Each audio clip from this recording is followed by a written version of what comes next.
Hello friends, welcome to my channel Shahi mates. I am doctor Shahina और आज इस video में हम बात करेंगे एक बहुत ही ज़बरदस्त हर्ब की जिसका नाम है अश्वगंधा। जी हाँ, अश्वगंधा का नाम तो वैसे ही आप लोगों ने सबने ही सुन रखा होगा कि ये बहुत अच्छा स्ट्रेस और एंजाइटी को दूर करती है, बहुत अच्छे तरीके से एथलीट परफॉर्मेंस को बढ़ाती है, हार्ट डिजीज़ को भी कंट्रोल करती है, टेस्टोस्टेरोन जो हार्मोन होता है मेल्स में उसको भी उसके लेवल को बढ़ाती है और ये ब्लड शुगर को भी इम्प्रूव करती है और ये एक पावरफुल एंटी इन्फ्लेमेटरी मेडिसिन है। तो आज इस वीडियो में हम बात करेंगे कि अश्वगंधा अश्वगंधा क्यों कहा जाता है और इसके हेल्थ बेनिफिट्स क्या हो सकते हैं और किस तरह से इसको इस्तेमाल करा जाए कि आपको ज़्यादा से ज़्यादा इसके बेनिफिट्स हासिल हो सकें और इसके साइड इफ़ेक्ट्स के बारे में कि किन लोगों को इस दवा को इस्तेमाल नहीं करना चाहिए।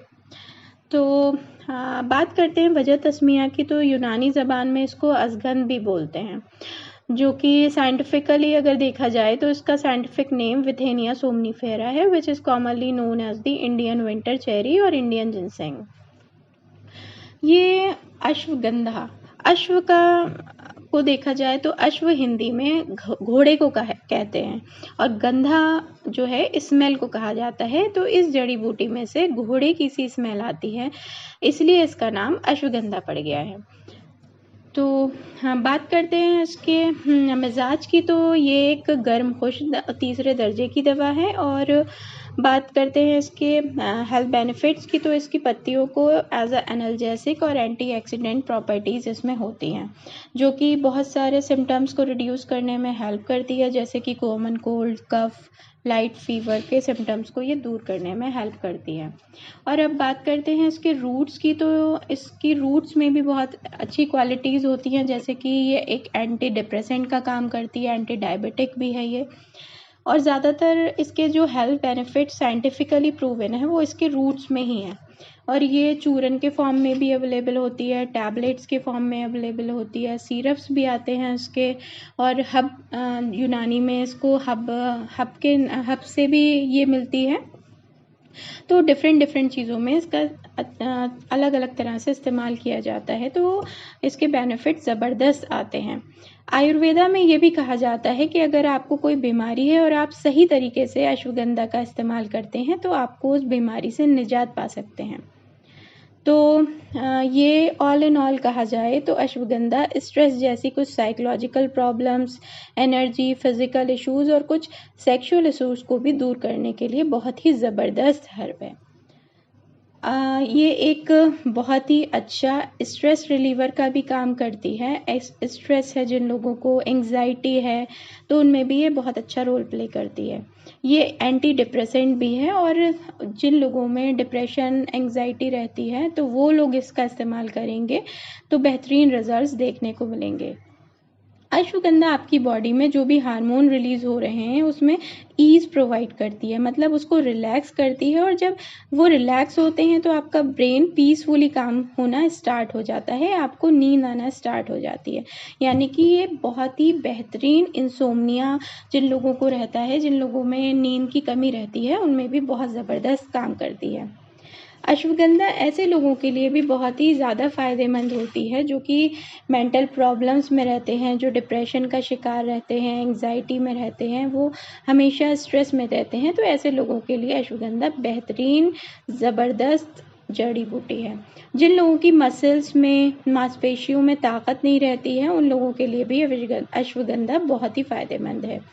जो लोग पैरालिसिस, हेमीप्लेजिया हुआ है जैसे कुछ लोगों को, जिन लोगों को, तो उनके लिए भी अश्वगंधा फ़ायदा करती है। जिन लोगों में हमेशा वीकनेस बनी रहती है या फिर जिस्म में कमज़ोरी सी रहती है, तो ऐसे लोगों के लिए भी अश्वगंधा बहुत ही अच्छा काम करती है। ऐसे लोग जिनकी याददाश्त बहुत कम है या जो लोग अपनी याददाश्त को बढ़ाना चाहते हैं, तो वो लोग भी अश्वगंधा का इस्तेमाल करेंगे तो धीरे धीरे इनकी याददाश्त में भी इजाफा होगा। अश्वगंधा इंसुलिन सेक्रीशन को कंट्रोल करती है, ब्लड शुगर को डाउन करती है, जिससे डायबिटिक लोगों के लिए भी ये फ़ायदेमंद है। and it is also useful in tumor and cancerous conditions like lung, colon, breast and ovarian cancer. ये मेल्स में टेस्टोस्टेरोन के लेवल को इम्प्रूव करती है, जिससे फर्टिलिटी में भी इम्प्रूवमेंट होता है और सेक्सुअल हेल्थ भी प्रमोट होती है। इसके अलावा ये हार्ट डिजीज़ के रिस्क फैक्टर्स को भी कम करती है, या यूँ कहें कि उसको इम्प्रूव करती है।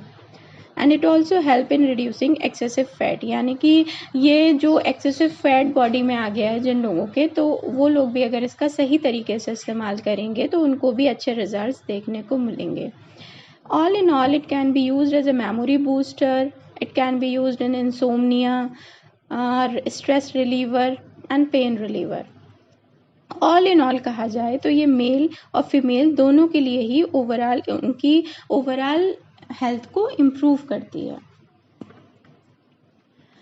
अगर अब इसको देखते हैं कि किस तरह से अश्वगंधा को इस्तेमाल करा जाए तो अच्छे से अच्छे रिजल्ट्स उसके देखने को आए।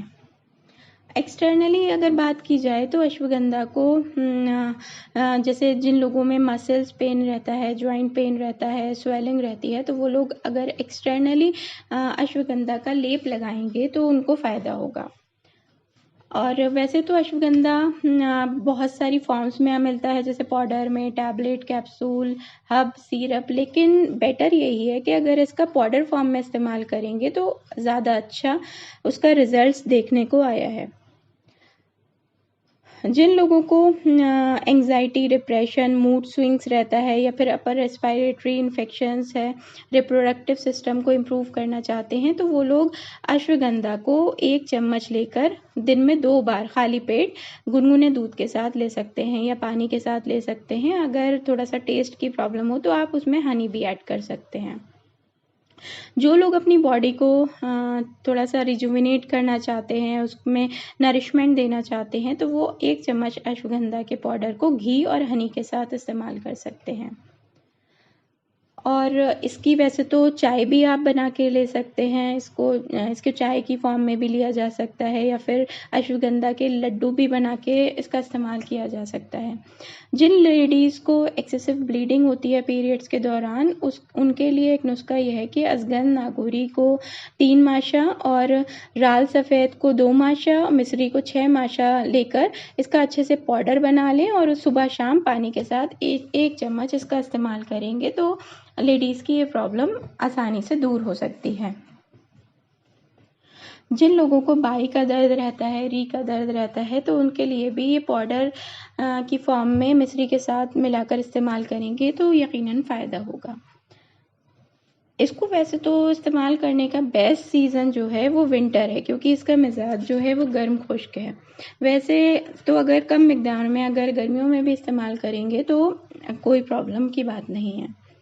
जिन लोगों में जॉइंट प्रॉब्लम रहती है, गैस, ब्लोटिंग की भी शिकायत रहती है, तो वो लोग 1 चम्मच अश्वगंधा के पाउडर को घी के साथ इस्तेमाल करें। 1 चम्मच घी के साथ लें और उसको गुनगुने पानी के साथ खाली पेट लेना शुरू कर दें तो उनकी ये प्रॉब्लम दूर हो सकती है।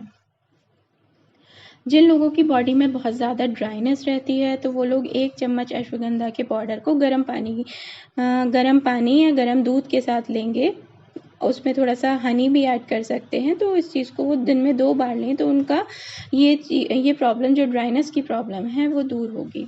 इसको वेट बढ़ाने के लिए भी इस्तेमाल कर सकते हैं, और जो लोग अपना वेट कम करना चाहते हैं तो उसमें भी ये फ़ायदा करेगा। इनफर्टिलिटी के केस में मेल और फीमेल दोनों ही इसका इस्तेमाल करेंगे तो अच्छे रिजल्ट्स देखने को आए हैं। जैसे कि इनफर्टिलिटी के केस में 1 चम्मच अश्वगंधा को 100 ml दूध में और 100 ml पानी में बहुत अच्छे से मिक्स करके उसको बॉईल कर लेना है, और इतना बॉईल करना है कि वो 100 ml रह जाए। तो आप उस 100 ml दूध को सुबह में भी ले सकते हैं और रात में भी ले सकते हैं, यानी कि दिन में 2 बार आप सुबह और शाम। थोड़ा सा टेस्ट अगर आपको बुरा लग रहा हो तो आप उसमें 1 चम्मच हनी का भी ऐड कर सकते हैं। तो इस तरह से आप अगर अश्वगंधा पाउडर को इस्तेमाल करेंगे तो इनफर्टिलिटी में यकीनन फ़ायदा होगा। लेकिन जिन लोगों के एक्ने वगैरह की प्रॉब्लम रहती है तो उनको हनी अवॉइड करना चाहिए, उसकी जगह आप मिश्री और इलायची का इस्तेमाल कर सकते हैं। तो अब बात करते हैं कि किन लोगों को अश्वगंधा का इस्तेमाल नहीं करना चाहिए। तो अश्वगंधा को प्रेगनेंसी में नहीं इस्तेमाल करना चाहिए, ऑटो इम्यून डिजीज़ में नहीं इस्तेमाल कर सकते हैं, ब्रेस्ट फीडिंग जो लेडीज़ कर रही हैं उनको भी अश्वगंधा का इस्तेमाल नहीं करना चाहिए, और जिन लोगों की अभी अभी रिसेंट सर्जरी हुई है उन लोगों को भी नहीं इसका इस्तेमाल करना चाहिए। और जो डायबिटिक पेशेंट है उनका शुगर लेवल कम रहता है, जिन लोगों की बीपी लो रहता है, तो ऐसे पेशेंट्स को भी इसको अवॉइड करना चाहिए। इसको यानी कि इसको जो है वो लोग इस्तेमाल कर सकते हैं जिनका डायबिटीज़ और बीपी यानी कि ब्लड प्रेशर ज़्यादा बढ़ा रहता है, या फिर शुगर बढ़ी रहती है, या स्ट्रेस में रहते हैं, तो उन लोगों को इसका इस्तेमाल सही डोज में करना चाहिए। इसका इस्तेमाल अगर ज़्यादा भी करेंगे तो भी नुकसान दे सकता है, जैसे कि डायरिया, वॉमिटिंग वगैरह की प्रॉब्लम भी आ सकती है। ऑल इन ऑल कहा जाए कि ये अश्वगंधा रेस्पिरेटरी प्रॉब्लम्स में बहुत अच्छा काम करती है, मूड स्विंग्स में बहुत अच्छा काम करती है, एंग्जाइटी, डिप्रेशन, स्ट्रेस में जो लोग हैं उनके लिए बहुत अच्छा काम करती है, जिन लोगों में लो एनर्जी रहती है वो उनके लिए भी बहुत अच्छा काम करती है, और इनफर्टिलिटी के केस में भी एक ज़बरदस्त हर्ब है। तो आपको हमारी ये वीडियो अश्वगंधा की कैसी लगी हमें कमेंट बॉक्स में ज़रूर बताइएगा, और हमारे चैनल शाही मेट्स को लाइक शेयर सब्सक्राइब करना ना भूलें। Thanks for watching.